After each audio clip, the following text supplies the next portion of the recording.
നമസ്കാരം, എല്ലാവർക്കും ഒരിക്കൽ കൂടി ഗുരുകുലത്തിലേക്ക് സ്വാഗതം.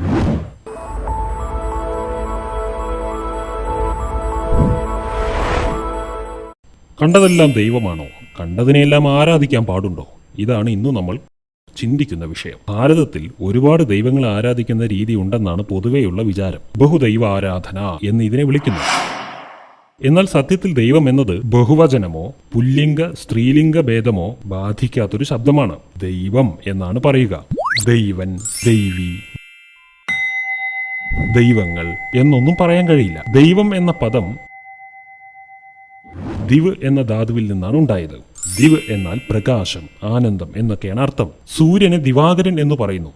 ദിവ് അഥവാ പ്രകാശം തരുന്നവൻ എന്ന അർത്ഥത്തിലാണ് ഇങ്ങനെ പറയുന്നത്. അതായത് ദൈവം എന്നാൽ പ്രകാശം എന്നാണ് അർത്ഥം. പ്രകാശം എന്നാൽ ഒരു ഫിസിക്കൽ പ്രകാശമല്ല കേട്ടോ. ആത്മീയ പ്രകാശം, ബോധപ്രകാശം, ജ്ഞാനപ്രകാശം, അതാണ് ദൈവം. ആ പ്രകാശത്തെ പ്രതിബിംബിച്ചുകൊണ്ട് ജ്യോതിർലിംഗങ്ങൾ നമ്മൾ ഭാരതത്തിൽ ആരാധിക്കുന്നു. ഈ ശിവലിംഗങ്ങൾ പ്രകൃതി പുരുഷ ബന്ധത്തിന്റെയും ദൈവപ്രകാശത്തിന്റെയും പ്രതീകങ്ങളാണ്. ഒരു ചെറിയ വ്യക്തത തരാം. ലിംഗം എന്നാൽ സംസ്കൃതത്തിൽ അടയാളം എന്നാണ് അർത്ഥം. പുല്ലിംഗം എന്നാൽ പുരുഷ അടയാളം, സ്ത്രീലിംഗം എന്നാൽ സ്ത്രീ അടയാളം. ശിവലിംഗം എന്നാൽ മംഗളമായതിന്റെ അടയാളം. ശിവജ്യോതിർലിംഗം എന്നാൽ മംഗളപ്രകാശത്തിന്റെ അടയാളം.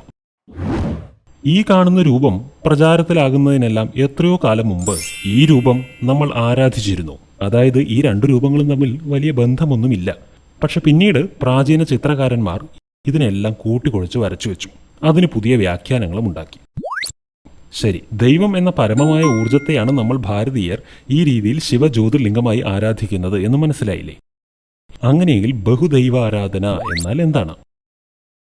ആ വാക്കെങ്ങനെയുണ്ടായി? അത് അറിവില്ലാത്തവർക്കിടയിൽ പ്രചരിച്ച ഒരു പദം മാത്രമാണെന്ന് തോന്നുന്നു.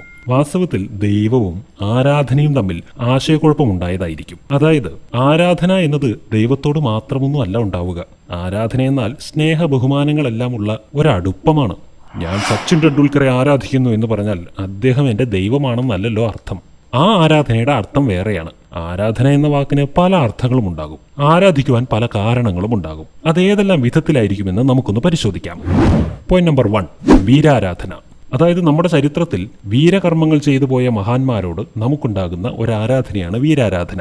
Point number 2, പഞ്ചഭൂതാരാധന. നമ്മുടെ നിലനിൽപ്പിന്റെ ആധാരമായ ആകാശം, ജലം, ഭൂമി, വായു, അഗ്നി എന്നീ പഞ്ചഭൂതങ്ങളോടുള്ള ആദരവാണ് ഭൂതാരാധന എന്നറിയപ്പെടുന്നത്. Point number 3, ദേവതാരാധന. ദേവതാരാധന രണ്ട് വിധമുണ്ട്. ഒന്ന് തത്വദേവതകളും അടുത്തത് പ്രത്യക്ഷ ദേവതകളും. തത്വദേവതകൾ എന്നാൽ ചില കാര്യങ്ങൾ മനുഷ്യരെ പഠിപ്പിക്കുവാൻ വേണ്ടി അറിവുള്ളവർ ചില തത്വദർശനങ്ങളെ ചിത്രീകരിച്ചു വെച്ചു. അത്തരം ചിത്രങ്ങളെ തത്വദേവതകൾ എന്നുദ്ദേശിക്കുന്നു. അതിൽ മഹത്തായ സങ്കല്പങ്ങളാണ് ആലേഖനം ചെയ്യപ്പെട്ടിരിക്കുന്നത്. അത്തരം ദേവതാരൂപങ്ങൾക്ക് 8 കൈ, 5 തല എന്നിങ്ങനെ എന്തെങ്കിലും വിചിത്രമായ രൂപങ്ങളായിരിക്കും. പ്രത്യക്ഷ ദേവത എന്നാൽ ശ്രീകൃഷ്ണൻ, ശ്രീരാമൻ എന്നിങ്ങനെ സർവ്വ ആത്മീയ തത്വങ്ങളെയും ജീവിച്ചു കാണിച്ച നമ്മുടെ പൂർവികരായ ഇതിഹാസ പുരുഷന്മാരാണ്. തത്വദേവതയായാലും ശരി, പ്രത്യക്ഷ ദേവതയായാലും ശരി, ഇതെല്ലാം ദേവാരാധനയിൽ ഉൾപ്പെടുന്നതാണ്. പോയിന്റ് നമ്പർ 4, പ്രകൃതി വിഭവ ആരാധന. അതായത് പ്രകൃതിയിലെ നമ്മുടെ കൂട്ടുകാരെ എല്ലാം ആരാധിക്കലാണ് ഇത്.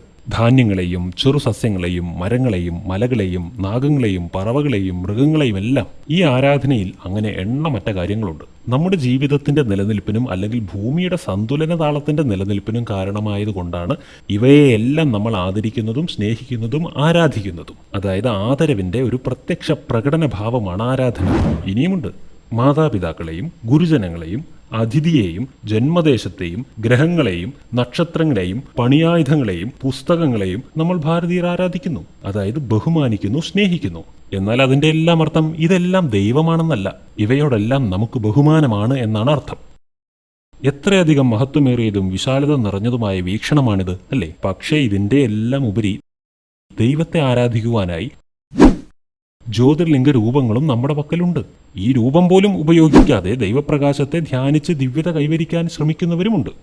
ഭാരതീയർ ഈശ്വരനെ ആരാധിക്കുകയോ ധ്യാനിക്കുകയോ ചെയ്തിരുന്നത് എന്താവശ്യത്തിന് വേണ്ടിയായിരുന്നെന്നോ? മനുർഭവ ജനയാ ദൈവം ജനം എന്നാണ് ഉത്തരം. മനുഷ്യനാവാൻ, ദിവ്യഗുണങ്ങളാൽ സമ്പന്നരായ മനുഷ്യവംശത്തെ നിർമ്മിക്കുവാൻ. അതാണ് ഋഷിവചനം.